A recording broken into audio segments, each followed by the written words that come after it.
Com seu executivo mais habilidoso agora atrás das grades, Ken Lay tinha um problema. Quem ele acharia para ganhar dinheiro para a Enron?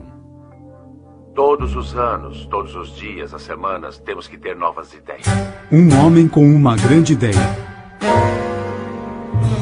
I'm going straight to the top. Whoa. Ken Lay viu Jeff Skilling como o homem que tinha a resposta de como o futuro do setor de gás natural deveria ser. Ken Lay também se considerava um visionário e ele gostava de pessoas que ele também considerava como visionárias. Gostava de pessoas com grandes ideias e Jeff Skilling era essa pessoa. A melhor e única ideia de Jeff Skilling era achar um novo meio de transportar energia. Em vez de se limitar ao fluxo físico dos gasodutos, a Enron seria uma espécie de bolsa de valores para o gás natural. Era uma ideia inovadora e mágica, transformar a energia em instrumentos financeiros que podiam ser negociados como títulos e ações. Essa era uma boa ideia. Em 1992, usando essa boa ideia, passamos a ser o maior negociante de gás natural da América do Norte. Jeff era um profeta. Ele disse, há um mundo novo lá fora. Esqueçam essa história de gasodutos fixos na Terra, gás entrando e gás saindo. Nós podemos recriar toda essa indústria.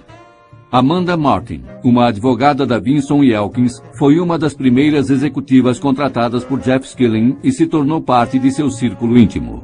A euforia era enorme. Não pode imaginar como estávamos orgulhosos de fazer parte daquilo. E, é claro, tínhamos um líder que nos incutia um sentimento de confiança e dizia que se fôssemos espertos, qualquer coisa seria possível. E, basicamente, nós começamos a ganhar dinheiro. E isso, por si só, foi uma reafirmação de que poderia ser grande.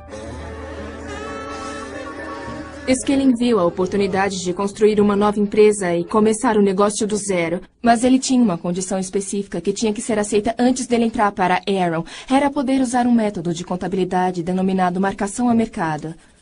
Arthur Anderson assinou e a SEC aprovou. Eu entrei e perguntei o que está acontecendo. E Cozy e todos os outros estavam eufóricos, trouxeram champanhe e tínhamos conseguido aprovação para a marcação a mercado.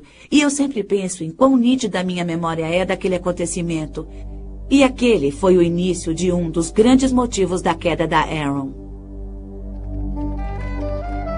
A marcação a mercado permitia à Enron registrar lucros futuros potenciais no dia em que o negócio era fechado. Independente de quanto dinheiro acabasse entrando, para o mundo externo, o lucro da Enron seria aquilo que a Enron dissesse que fosse. Muito sugestivo. E muito... havia margem para manipulação. E eles afirmavam que venderiam energia de uma específica usina daqui a 10 anos por X dólares por quilowatt.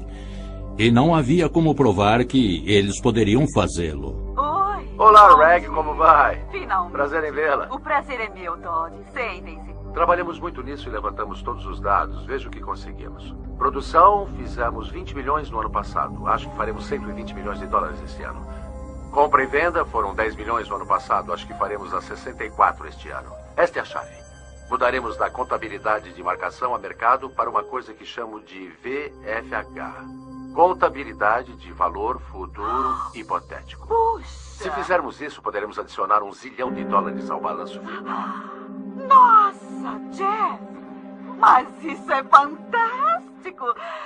Jeff, obrigada. Uma apresentação soberba. Você tem futuro, garoto. Provavelmente será presidente da empresa algum dia. Você acha? Claro que sim. Ele realmente acreditava que ter uma ideia era tudo e que, quando se tem uma ideia, você deve conseguir lucrar com ela imediatamente. Jeff deixou o prédio.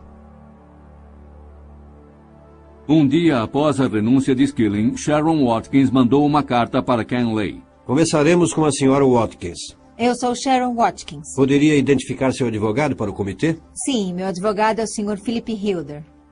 Quando você escuta a história pela primeira vez, é inacreditável. O que a Sharon estava me contando era muito mais do que irregularidades na contabilidade, quer dizer, era uma imensa fraude de proporções gigantescas. Em meados de junho de 2001, com a renúncia do Sr. Cliff Baxter, eu fui trabalhar diretamente com o Sr. Festo.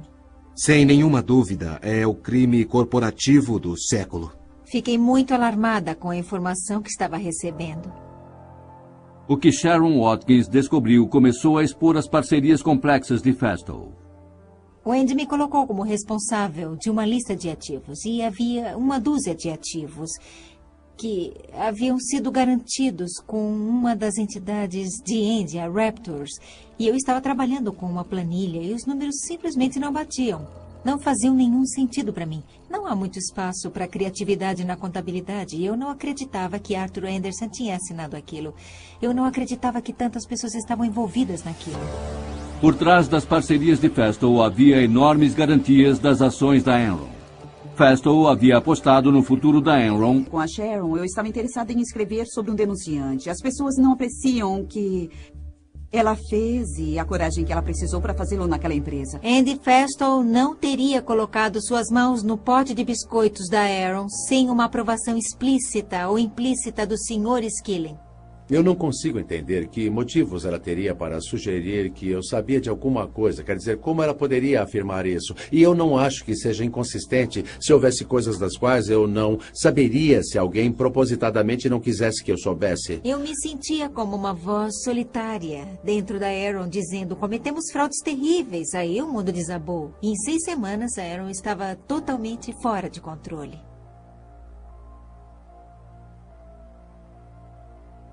Em circunstâncias mais normais, eu teria mais alguma coisa para dizer sobre o 11 de setembro. Como a América está sendo atacada pelo terrorismo, acho que nós também estamos. E, é claro, agora temos o inquérito da SEC, inquérito informal. A SEC iniciou uma investigação quando o Wall Street Journal publicou artigos revelando as operações escusas de Festool. A Enron publicou novos balanços financeiros. Investidores começaram a achar que bilhões de lucros marcados a mercado eram, na verdade, prejuízos. Como podem ver, os fundamentos de nossos negócios são muito sólidos. Na verdade, mais sólidos do que nunca. Mas, infelizmente, não é nisso que a Wall Street está se focando. E duvido que seja nisso que vocês estão se focando. Esta investigação tomará muito tempo. Os nossos contadores, advogados e outros. Mas no fim colocará essas questões a limpo. No mesmo momento em que Ken Lay estava falando a seus funcionários, a alguns quarteirões dali, a firma de contadoria da Enron, Arthur Anderson, tinha começado a destruir seus arquivos sobre a Enron. No dia 23 de outubro, Anderson destruiu mais de 1 tonelada de papel. Apesar dos boatos e das especulações, a empresa vai bem. Porque tudo se resume à aceitação de que não se estava fazendo nada de errado. Envolvemos a Arthur Anderson, envolvemos os advogados, os banqueiros sabem o que estamos fazendo e há uma sensação de responsabilidade dividida. Todos estavam no trem da alegria. E pode acontecer de novo. A firma de contabilidade da Enron, Arthur Anderson, foi condenada por obstrução de justiça. Com sua reputação e honestidade destruídas, a mais antiga firma de contabilidade dos Estados Unidos caiu, juntamente com a Enron. E 29 mil pessoas perderam seus empregos. Os acionistas da Enron estão acionando a Enron e seus bancos por 20 bilhões de dólares. Ken Lay também foi indiciado por conspiração para cometer fraude. Seu advogado afirma que ninguém se prejudicou mais com a falência da Enron do que Ken Lay. Que bom que todos vieram. Com a prisão de Ken Lay hoje, o alto escalão da Enron foi chamado para prestar conta de seus crimes. Falarei com vocês mais tarde.